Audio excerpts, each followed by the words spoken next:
12 मार्च 1993 शुक्रवार का दिन मुंबई के लिए एक आम सा दिन था। भारत की आर्थिक राजधानी, जिसकी रफ्तार कभी थमती नहीं, उस दिन भी अपनी रोजमर्रा के काम में मशगूल थी। कोई ये नहीं जानता था कि कुछ ही घंटों में इस शहर के इतिहास में ऐसा अंधेरा छा जाएगा जिसे कभी बुलाया नहीं जा सकेगा।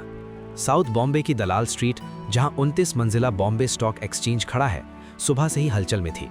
ट्रेडिंग रिंग में मौजूद लगभग 4000 लोग अपनी किस्मत आजमा रहे थे। सभी की निगाहें स्टॉक के चढ़ते और गिरते भावों पर टिकी थीं। तभी दोपहर 1:30 बजे एक्सचेंज के बेसमेंट में खड़ी एक गाड़ी में भयंकर धमाका हुआ। भले ही ये विस्फोट बेसमेंट में हुआ था, लेकिन इसकी ताकत इतनी थी कि पूरी इमारत हिल उठी और आसमान धुएं से भर गया। जैसे ही धुआं छटा, चारों तरफ सिर्फ मौत और विनाश नजर आया। लाशें, खून से लथपथ जख्मी लोग, टूटे हुए कांच और इमारत के मलबे बिखरे पड़े थे। इस एक झटके में 84 लोग अपनी जान गंवा बैठे और 217 गंभीर रूप से घायल हो गए। लेकिन ये सिर्फ शुरुआत थी। इस दिन मुंबई कुछ ऐसा सहने वाली थी जो पहले कभी नहीं हुआ। बॉम्बे स्टॉक एक्सचेंज के धमाके के 47 मिनट बाद आतंक ने अगले निशाने के रूप में मुंबई के व्यस्त और अत्यधिक जनसंख्या वाले काठा बाजार को चुना। यहाँ खड़ी एक स्कूटर में विस्फोट हुआ। धमाके में 5 लोगों की मौत हुई और कई लोग जख्मी हो गए। इसके बाद दोपहर 2:30 बजे शिवसेना भवन के पास लकी पेट्रोल पंप में तीसरा धमाका हुआ। इस हमले में 4 लोगों ने अपनी जान गंवाई और दर्जनों लोग घायल हुए। हालांकि निशाना शिवसेना भवन था, लेकिन इमारत बाल बाल बच गई। 3 मिनट बाद ही एयर इंडिया बिल्डिंग के सामने खड़ी एक कार में जबरदस्त विस्फोट हुआ। ये दिन का चौथा धमाका था। इस हमले में 20 लोगों की मौत हुई और करीब 85 लोग गंभीर रूप से घायल हो गए। मुंबई पर आतंक का ये सिलसिला रुकने का नाम नहीं ले रहा था। लोगों में हाहाकार मच गया था और प्रशासन भी पूरी तरह तनाव में था। हर कोई यही सवाल कर रहा था कि ये सब क्यों हो रहा है, कौन कर रहा है और धमाके कब थमेंगे। तब तक दोपहर 2:45 पर माहिम की फिशरमैन कॉलोनी और वर्ली के सेंचुरी बाजार में एक साथ धमाके हुए। माहिम की सड़कों पर खून बह रहा था। लोग अपनी जान बचाने के लिए इधर उधर भाग रहे थे। वर्ली के सेंचुरी बाजार में हुआ धमाका अब तक के सभी हमलों में सबसे विनाशकारी था। पासपोर्ट ऑफिस के पास एक खचाखच भरी बस गुजर रही थी। रास्ते में एक लावारिस जीप खड़ी थी। जैसे ही बस जीप के पास पहुंची, जोरदार विस्फोट हुआ। धमाके की चपेट में बस भी आ गई, हवा में उछल गई और सड़क पर गड्ढे पड़ गए। बस में सवार सभी लोग वहीं पर मारे गए। इस हमले में 113 मासूमों की मौत हुई और 227 लोग गंभीर रूप से घायल हुए। सिर्फ 1 से 1.5 घंटे में हुए 6 धमाकों ने मुंबई को पूरी तरह हिलाकर रख दिया। पुलिस और एम्बुलेंस की सायरनें हर दिशा में गूंज रही थीं। जहां जहां धमाके हुए थे, वहां सिर्फ दर्द, चीखें और मलबा नजर आ रहा था। घंटों में एक के बाद एक लगातार हमले हो रहे थे और हर जगह मौत का सन्नाटा पसरा हुआ था। मुंबई की रफ्तार जैसे थम गई थी। जो लोग सुबह तक अपने काम में व्यस्त थे, अब सिर्फ अपनी जान बचाने में लगे थे। दोपहर 3:05 पर 7वां विस्फोट जवेरी बाजार में हुआ। हीरे और जवाहरातों से भरे इस बाजार में अचानक काले धुएं और मलबे का अंधेरा छा गया। जहां कुछ समय पहले लोग खरीदारी कर रहे थे, वहां अब सिर्फ चीख पुकार, टूटे कांच और बिखरी दुकानें बची थीं। इस धमाके में 17 निर्दोष लोग मारे गए और करीब 60 लोग गंभीर रूप से घायल हुए। लेकिन मुंबई के लोगों को थोड़ा भी राहत नहीं मिली। मात्र 5 मिनट बाद ही एक और भयानक विस्फोट ने शहर को हिलाकर रख दिया। मुंबई के आतंक के सिलसिले में अगला धमाका बांद्रा के होटल सी रॉक में हुआ। विस्फोटक से भरे एक सूटकेस के ब्लास्ट ने होटल की खिड़कियां और दरवाजे चकनाचूर कर दिए। किस्मत से इस हमले में कोई जान नहीं गई, लेकिन होटल में मौजूद लोगों की आंखों में डर साफ छलहाया था। कोई फर्श पर बैठा था तो कोई एक कोने में सहमा हुआ खड़ा था। हर कोई बस ये सोच रहा था कि ये काला दिन कब खत्म होगा। मुंबई जो कभी रुकती नहीं थी, वो उस दिन पूरी तरह थम चुकी थी। इन धमाकों ने सपनों के इस शहर को लहूलुहान कर दिया था। इसके कुछ ही मिनट बाद प्लाजा सिनेमा की पार्किंग में दिन का 9वां धमाका हुआ। इसके बाद जुहू के होटल सेंटर में 10वां, शहर इंटरनेशनल एयरपोर्ट के बाहर 11वां और एयरपोर्ट के सेंटोर होटल के पास 12वां धमाका हुआ। 12 मार्च को दोपहर 1:30 बजे शुरू हुए इन धमाकों का सिलसिला आखिरकार दोपहर 3:40 पर थमा। मात्र 2 घंटे और 10 मिनट के भीतर इन 12 धमाकों में 257 लोगों की जान चली गई और 713 लोग गंभीर रूप से घायल हुए। धमाके भले ही थम गए थे, लेकिन पुलिस के सामने सवालों का पहाड़ खड़ा हुआ था। आखिर ये साजिश किसने रची थी? मास्टरमाइंड कौन था? इतनी बड़ी तादाद में मासूमों की जान लेने का मकसद क्या था? और एक ही समय में 12 धमाके करने की योजना कैसे बनाई गई थी? जांच में सामने आया कि इन हमलों के पीछे टाइगर मेमन और उसका परिवार था। दाऊद इब्राहिम के गिरोह और पाकिस्तान की खुफिया एजेंसी ISI का भी इसमें योगदान था। इन हमलों में कितने घर टूटे, कितने अनाथ हुए और कितने लोग स्थायी रूप से घायल हुए, इसकी कल्पना भी डरावनी थी। धमाकों के बाद सरकार ने मुंबई को 4 रीजन और 10 जोन में बांट दिया और हर रीजन की कमांड डीआईजी रैंक के अधिकारियों को सौंपी गई। मुंबई पुलिस की ओर से डीसीपी राकेश मारिया, अरूप पटनायक और कमिश्नर एएस सामरा सबसे अहम भूमिका में थे। शाम तक धमाके वाली जगहों पर पुलिस की जांच जारी रही। अधिकतर धमाके स्कूटर या कार से किए गए थे, इसलिए पुलिस ने नागरिकों से अपील की कि किसी भी लावारिस वाहन की सूचना तुरंत पुलिस को दें। 14 मार्च को पुलिस को दादर इलाके से एक लावारिस स्कूटर मिला। एंटी बॉम्ब स्क्वाड ने इसकी जांच की और स्कूटर की डिक्की से 12 किलो आरडीएक्स बरामद हुआ। ये वही विस्फोटक था जो 12 मार्च को धमाके के लिए इस्तेमाल होना था, लेकिन किस्मत से ये फटा नहीं पाया। स्कूटर बिना नंबर प्लेट का था, इसलिए मालिक का पता नहीं चल सका। कुछ घंटे बाद पुलिस को वर्ली इलाके में एक और लावारिस वाहन मिला। जांच में पता चला कि ये गाड़ी रुबीना मेमन के नाम पर रजिस्टर्ड थी, जो माहिम की अल हुसैनी बिल्डिंग में रहती थी। पुलिस ने तुरंत बिल्डिंग का निरीक्षण किया। रुबीना मेमन का घर तालाबंद था, लेकिन ये घर उसके बहनोई इब्राहिम मुस्ताक अब्दुल रज्जाक मेमन का था, जिसे टाइगर मेमन के नाम से जाना जाता था। हमलों के बाद मेमन परिवार की कारों से हथियार बरामद होने और उनकी असामान्य गतिविधियों की वजह से पुलिस का शक परिवार पर और गहरा हो गया। पुलिस ने घर का दरवाजा तोड़कर सभी चीजों की बारीकी से जांच शुरू की। जांच में कुछ चाबियां बरामद हुईं, जिनमें से एक स्कूटर की थी।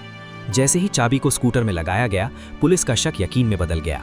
अब साफ था कि टाइगर मेमन और उसके परिवार का इस बॉम्ब ब्लास्ट में हाथ था। साथ ही पुलिस को मेमन के घर से एक कार्टन मिला, जिस पर नोबल इंडस्ट्रीज लिखा था, एक पाकिस्तानी फर्म जो एक्सप्लोजिव बनाती थी। कड़ियों को जोड़ने पर पता चला कि इस पूरी साजिश में पाकिस्तान का भी हाथ था। पुलिस को धीरे धीरे एहसास हुआ कि हमलों की योजना कितने बड़े पैमाने पर बनाई गई थी। जांच में टाइगर मेमन के करीबी सहयोगियों की तलाश शुरू हुई। 24 मार्च को पुलिस के हाथ टाइगर मेमन का मैनेजर असगर लगा, जो इस योजना के बारे में कई अहम जानकारियां रखता था। उसने बताया कि प्लाजा सिनेमा में हुआ धमाका उसने अपने साथी शहनवाज कुरैशी के साथ प्लान किया था। असगर की कड़ाई से पूछताछ के बाद पूरी साजिश का खुलासा हुआ। उसने टाइगर मेमन से लेकर जावेद चिकना तक के नाम खोल दिए। साथ ही बताया कि 12 मार्च की दोपहर सी रॉक, जुहू सेंटर और एयरपोर्ट सेंटर में बम रखने के लिए वो अपने कजिन शोएब गंजर, परवेज शेख, अनवर थेबा और मुश्ताक रानी के साथ गया था। इस क्रम में पुलिस को टाइगर मेमन का एक और करीबी, बादशाह खान, असल नाम जान खान उस्मान खान मिला, जिसने बताया कि वो शुरू से ही इस हमले की कोर टीम में था और पाकिस्तान से सीधे तौर पर इस मिशन में भेजा गया था, जहां उसने विस्फोटकों को संभालने और बम बनाने की ट्रेनिंग ली थी। पाकिस्तान से लौटने के बाद टाइगर मेमन ने दिसंबर 1992 के आखिरी दिनों में बांद्रा के बिग स्प्लैश होटल में एक गुप्त बैठक बुलाई। यही वो जगह थी जहां पहली बार मुंबई को दहलाने वाली साजिश का खाका तैयार किया गया था। बादशाह खान ने पूछताछ में पुलिस को बताया कि सीरियल ब्लास्ट को अंजाम देने से पहले मुंबई के 12 से भी ज्यादा जगहों की रेकी की गई थी। उसने खुद कम से कम 6 बार अलग अलग इलाकों का सर्वे किया था। बमों को माहिम की अल हुसैनी बिल्डिंग में असेंबल किया गया था। हमले के दिन उसे ग्रेनेड अटैक की जिम्मेदारी सौंपी गई थी और पूरा ऑपरेशन उसी के चार्ज में था। उधर मुंबई पुलिस की दूसरी टीमें भी लगातार मिल रही जानकारियों के आधार पर छापेमारी कर रही थीं। 23 मार्च को जवेरी बाजार के पास शेख मेमन स्ट्रीट से पुलिस को कुछ बड़े सूटकेस मिले। जब इन्हें खोला गया तो अंदर से 12 AK-56 राइफलें, 195 हैंड ग्रेनेड और बड़ी संख्या में 9mm पिस्टलें बरामद हुईं। इसके ठीक 3 दिन बाद मुंब्रा इलाके के एक घर से पुलिस को RDX से भरे कई बैग मिले, जिनका कुल वजन करीब 1500 किलो था।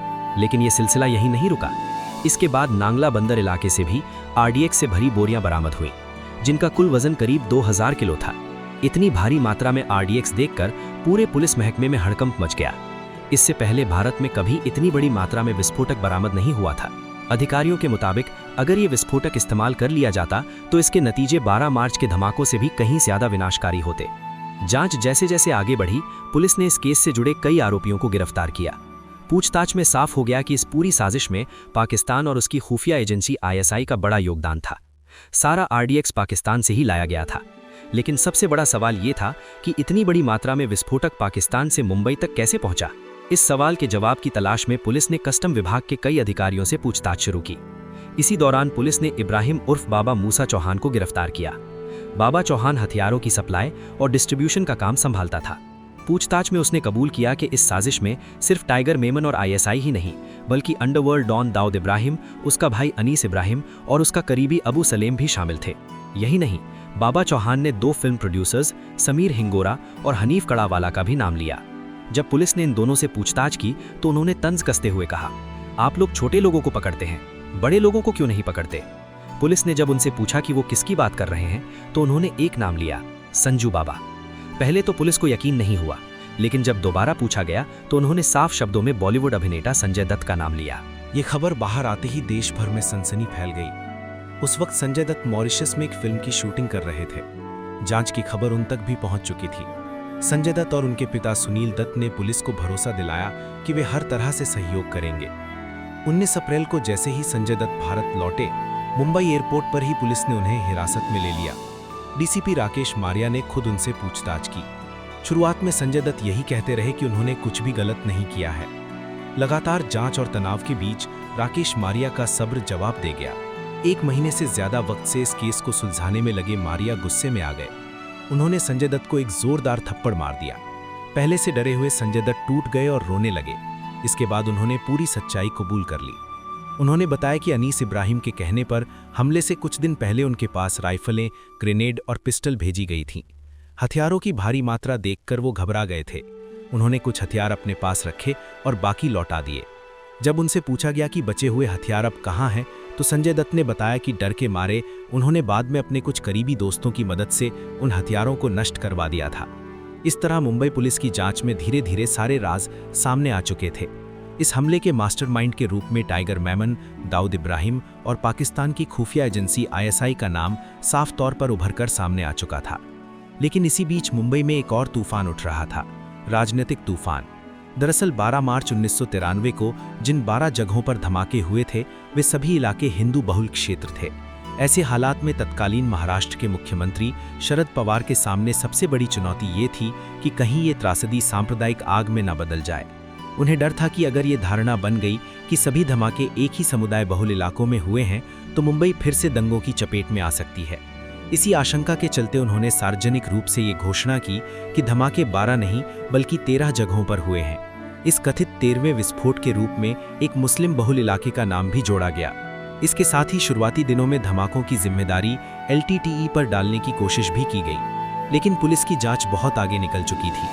धीरे धीरे ये साफ होता जा रहा था कि ये धमाके किन इलाकों में हुए, इसके पीछे एक ठंडी और सुनियोजित सोच काम कर रही थी।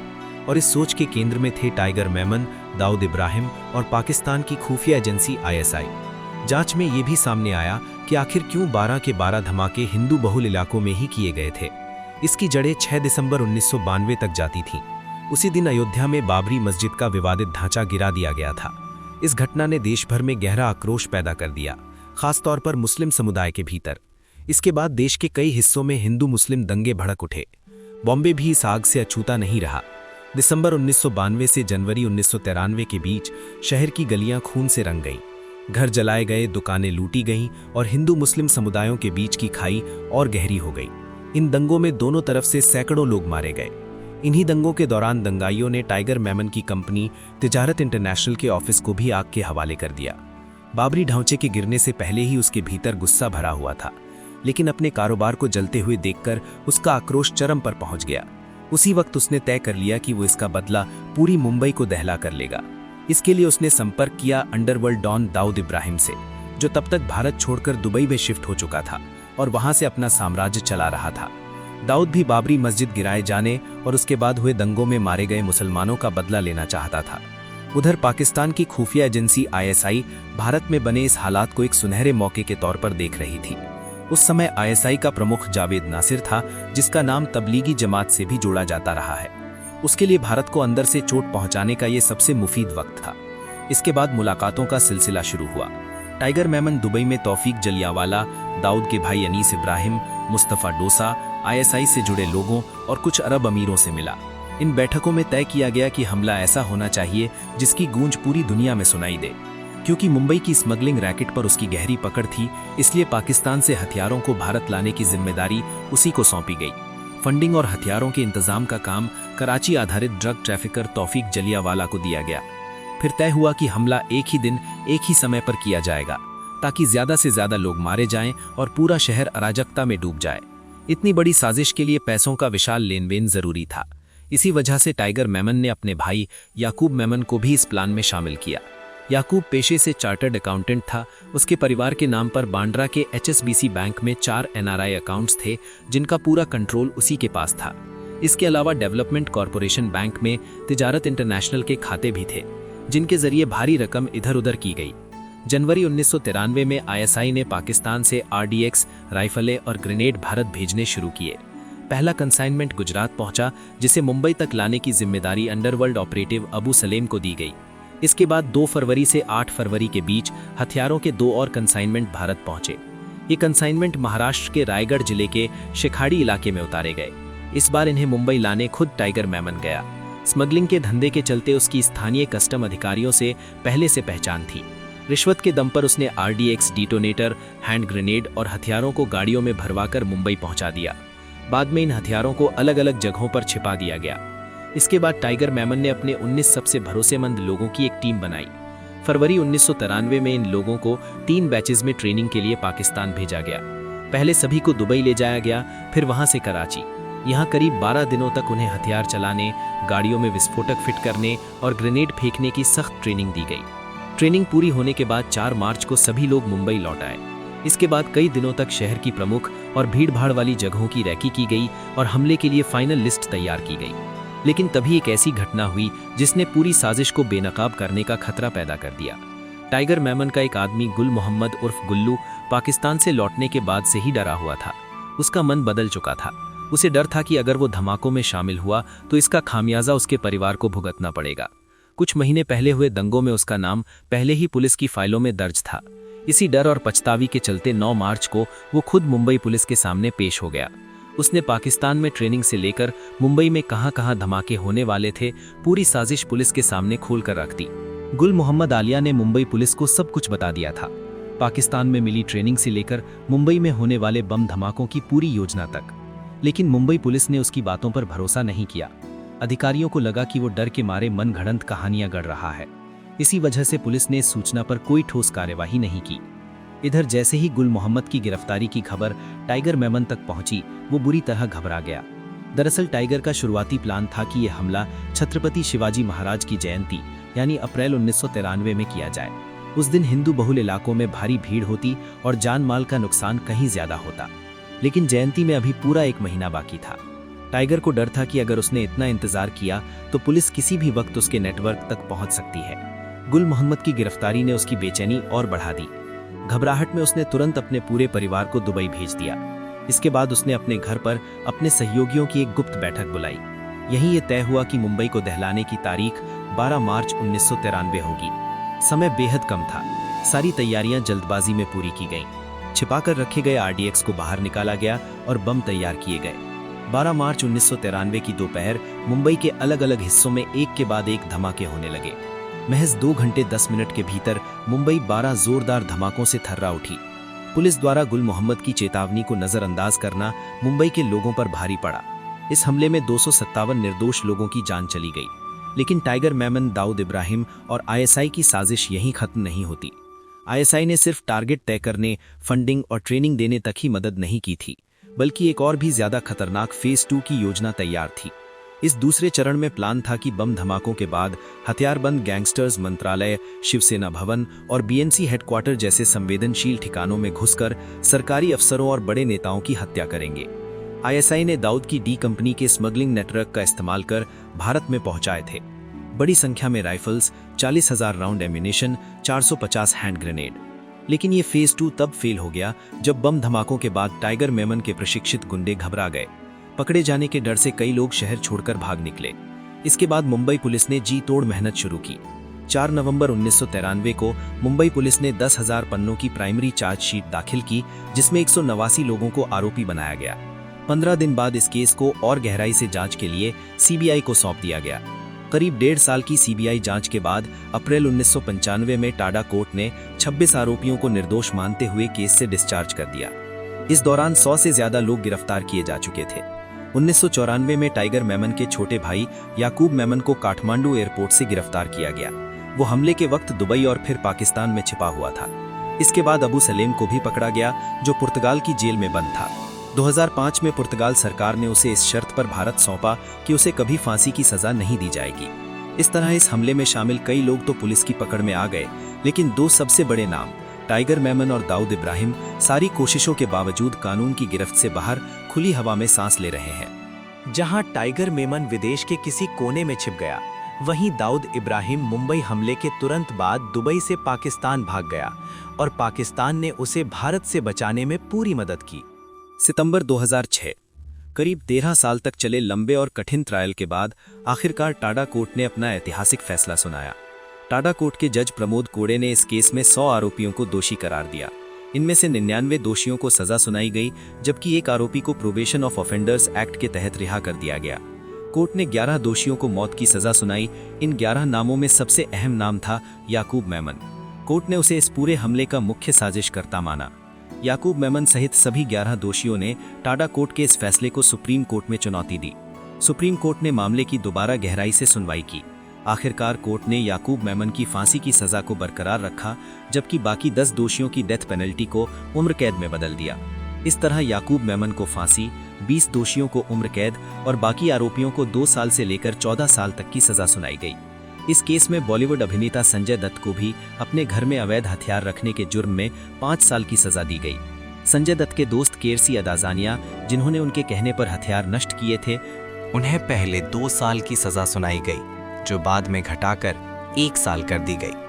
कोर्ट ने कुछ कस्टम अधिकारियों को भी दोषी ठहराया, जिनमें शामिल थे RK सिंह, जयवंत गेरव, मोहम्मद सुल्तान सैयद, सुधानिया तलवेकर। साथ ही मुंबई पुलिस के कुछ अधिकारियों को भी सजा दी गई। विजय पाटिल, अशोक नारायण, मुनेश्वर, PM महादिक, रमेश माली और SY पालिशकर। इन सभी पर आरोप था कि इन्होंने एक्सप्लोजिव्स को भारत लाने और महीनों तक छुपाकर रखने में गैंगस्टर्स की मदद की। इधर याकूब मेमन अपनी फांसी रुकवाने के लिए आखिरी कोशिशें कर रहा था। उसने राष्ट्रपति प्रणब मुखर्जी के सामने दया याचिका दाखिल की, लेकिन ये याचिका खारिज कर दी गई। देश के ज़्यादातर लोग इस फैसले से संतुष्ट थे, लेकिन कुछ लोग ऐसे भी थे जो याकूब मेमन की फांसी के खिलाफ थे। इनमें एक नाम बॉलीवुड अभिनेता सलमान खान का भी था, जिन्होंने सार्वजनिक रूप से फांसी की सज़ा को गलत बताया। इसके बाद अलग अलग क्षेत्रों के 40 प्रसिद्ध लोगों ने राष्ट्रपति को एक संयुक्त पत्र लिखकर याकूब मेमन की फांसी रोकने की अपील की, लेकिन इस बार भी राष्ट्रपति प्रणब मुखर्जी अपने फैसले पर अडिग रहे। 30 जुलाई 2015 सुबह 6:30 नागपुर सेंट्रल जेल में याकूब मेमन को फांसी दे दी गई। एक अजीब संयोग ये था कि उस दिन याकूब मेमन का जन्मदिन भी था और वही दिन उसकी जिंदगी का आखिरी दिन बन गया। याकूब मेमन को फांसी जरूर मिल गई, लेकिन इस हमले के असली मास्टरमाइंड टाइगर मेमन और दाऊद इब्राहिम सहित 27 आरोपी आज भी कानून की पकड़ से बाहर खुली हवा में सांस ले रहे हैं। और यही सवाल आज भी जिंदा है, क्या इंसाफ तब पूरा होता है जब अपराधी का अंत हो जाए, या तब जब साजिश रचने वाले भी सलाखों के पीछे हों?